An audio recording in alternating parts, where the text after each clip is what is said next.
A quarter is just 25 cents until you find the right one.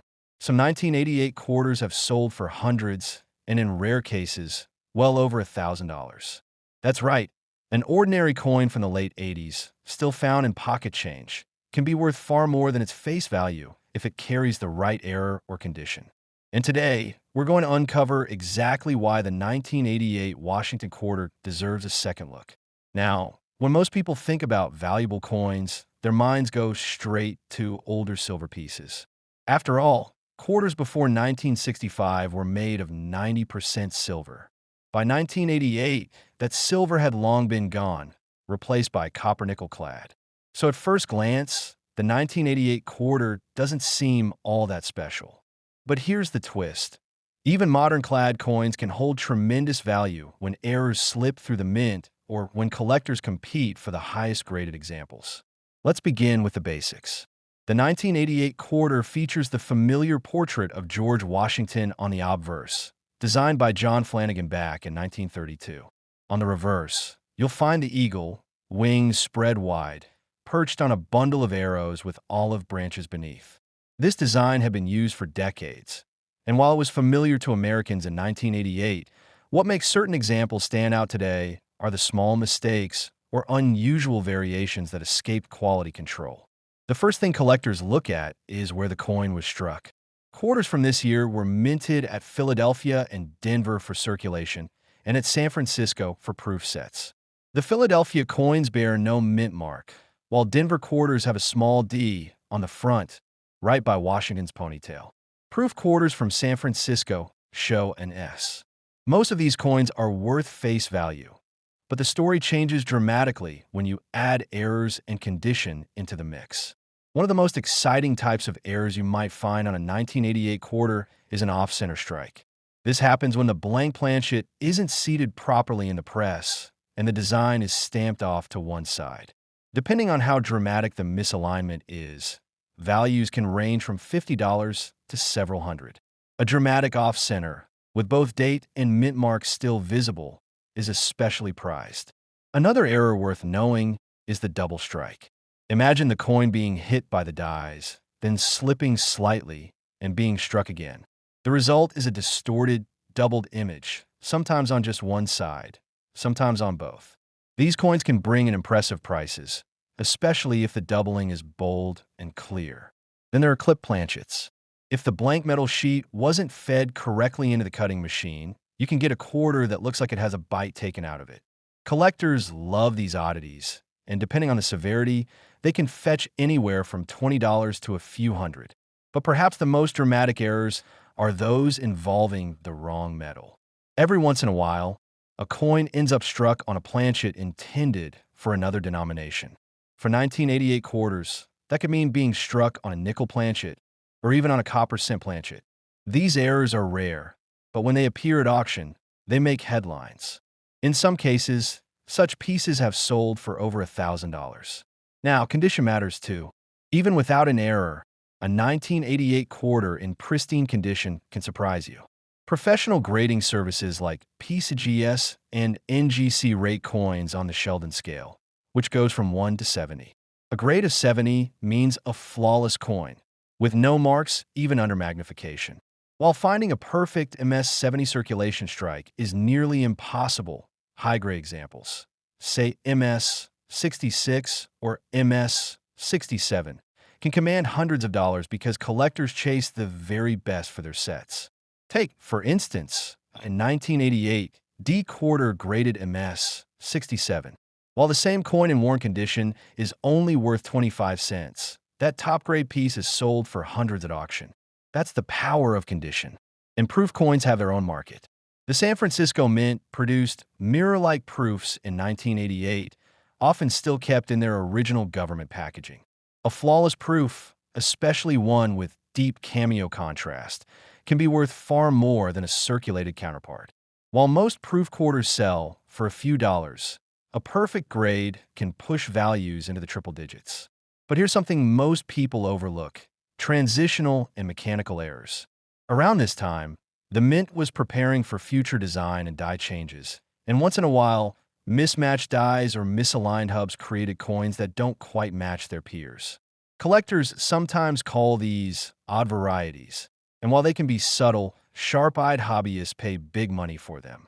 It's worth noting that 1988 doesn't have a widely recognized double die quarter like other years. But that doesn't mean doubling errors don't exist. Machine doubling and minor hub doubling do turn up. If you think you've found one, it's worth getting it checked by an expert because new varieties are still being discovered even decades later. Now, imagine this. You're going through an old jar of change, and you pull out a dull-looking quarter for 1988. To most people, it's nothing special. But a closer inspection reveals the coin is missing part of the design, struck off-center, or maybe even struck on the wrong planchet. Suddenly, that quarter isn't just pocket change. It's history in your hand, and it might be worth enough to cover a weekend getaway. Collectors love stories like this because it shows that treasure really can be hiding in plain sight. Think about it. Millions of 1,988 quarters were made, but only a small fraction carry these rare errors or survive in pristine condition. That scarcity is what drives demand. So, what should you do if you find one? First, don't clean it. Cleaning coins can drastically reduce their value. Instead, handle it carefully by the edges.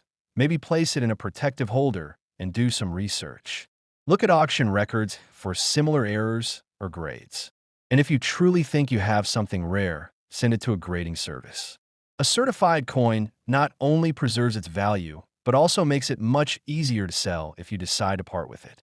This is why so many coin collectors, and even casual treasure hunters, still keep a keen eye on their pocket change. A 1988 quarter might seem like just another coin from the Reagan years, but with the right combination of error and condition, it could be a miniature jackpot. And here's a little perspective. Back in 1988, people were carrying these coins to the gas station, the grocery store, or even feeding them into payphones. Nobody thought twice about them. But fast forward more than 3 decades, and collectors are scouring every detail under magnification, willing to pay hundreds or even thousands for the rarest examples.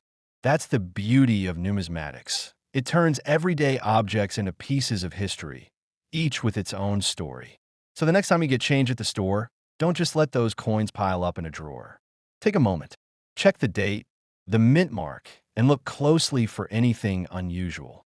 Because hidden among the ordinary, you just might find a 1988 quarter worth far more than 25 cents.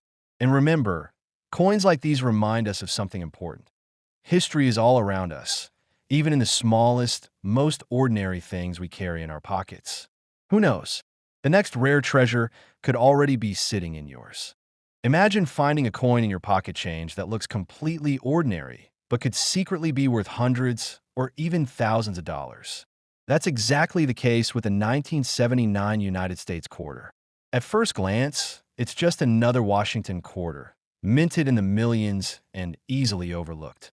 But beneath its familiar design lies a surprising story of errors, varieties, and values that most people have no idea about. Today, we're going to uncover the real worth of the 1979 quarter, the mistakes that made some of them valuable, and how you can spot one for yourself. To start, let's set the stage. The year was 1979. America was preparing to welcome the brand new Susan B. Anthony dollar coin, the first U.S. coin to feature a real woman from history instead of Lady Liberty. But down at the quarter level, the design remained unchanged. Since 1932, the obverse of the quarter had shown the profile of George Washington, designed by John Flanagan. By 1979, that design had been struck billions of times. The reverse, of course, still featured the heraldic eagle with spread wings, clutching arrows and olive branches, a symbol of both strength and peace. Here's the important part. None of the quarters minted in 1979 were silver. By then, the U.S. had long since abandoned silver coinage for circulation. Instead, the coins were made of a copper-nickel-clad composition, a pure copper core sandwich between two outer layers of 75% copper and 25% nickel. If you hold one on its edge, you'll see the reddish copper stripe running around the rim. So right away, we can rule out silver content as a reason for value in the 1979 quarter. But if it's not silver, then why are some worth so much? The answer lies in the mint marks, the conditions, and especially the errors. In 1979, quarters were struck at 3 different mints: Philadelphia, Denver, and San Francisco. The Philadelphia coins carry no mint mark. The Denver coins have a small D under Washington's neck, while the San Francisco issues have an S. Now here's where it gets interesting. Philadelphia struck the largest number, over 500 million coins. Denver wasn't far behind, minting hundreds of millions as well. But San Francisco, which produced coins for proof sets, made far fewer. And these proofs are where collectors start paying serious attention. The San Francisco Mint produced 2 different kinds of proof coins in 1979, one with what's called a Type 1 mint mark and another with a Type 2. On the Type 1, the S looks blurry, almost like a blob. On the Type 2, it's much sharper and more defined. Collectors notice the difference right away, and today, in 1979, S-Type 2 proof quarter in pristine condition can sell for much more than the Type 1. It's not an error, technically, but it's a variety, one created simply by using a different punch for the mint mark. But the real excitement comes from the mistakes. The U.S. Mint, despite all its technology, still had its share of slip-ups in the late 1970s. And those mistakes gave us some fascinating error quarters from 1979. One of the most dramatic errors is the off-center strike. Imagine a coin that's not seated correctly in the press when it's struck, leaving part of the design missing and a blank crescent of metal visible. Some off-center 1979 quarters are only slightly misaligned, maybe 5 or 10% off, and those are interesting but not especially valuable. But if the coin is struck 50% off-center while still showing the full date, that's the kind of rarity collectors will pay hundreds of dollars to own. Another error to look for is the double strike, where the coin is struck twice instead of once, leaving 2 overlapping impressions of Washington's profile or the eagle. These can range from subtle, almost ghostly outlines to dramatic doubled images that make the coin look almost cartoonish. A well-defined double strike from 1979 can bring in significant premiums at auction. There are also broad strikes, where the collar that normally holds the coin in place during striking is missing. That allows the metal to spread out wider than normal, creating a quarter that looks oddly stretched with no rim. Again, the date is key. If the coin's year and mint mark are still visible, collectors will pay a lot more. One especially fascinating type of error from the 1970s and 1980s is the transitional or wrong planchet strike. Sometimes a quarter blank wasn't used at all. By mistake, the mint might have fed in a blank intended for another denomination.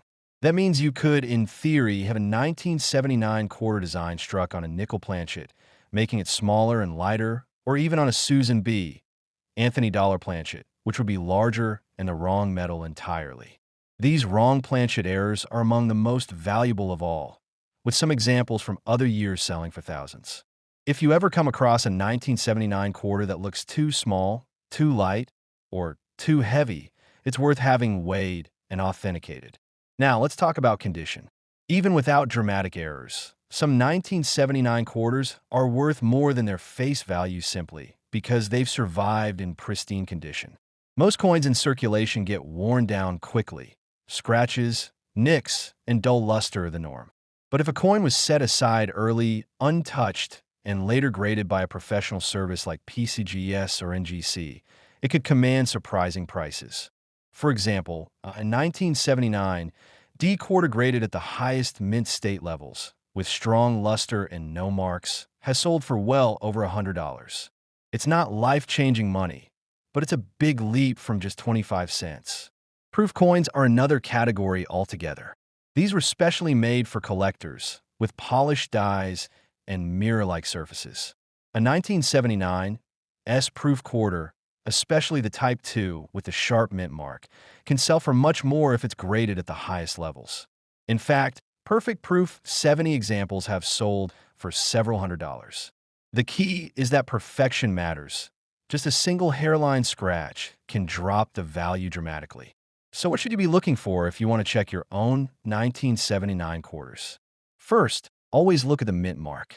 An S could indicate a proof coin, and if it's sharp and clear, it may be the Type 2 variety. Second, check for unusual shapes or sizes. Anything that looks off-center, doubled, too wide, or struck on the wrong blank could signal an error. Third, pay attention to the coin's overall condition. Bright, lustrous, untouched coins are always more desirable than ones that look tired and worn. Now, here's the question. Have you ever found an unusual quarter in your change, maybe from the late 70s or early 80s, that made you look twice? Keep searching. You never know what might be hiding in plain sight.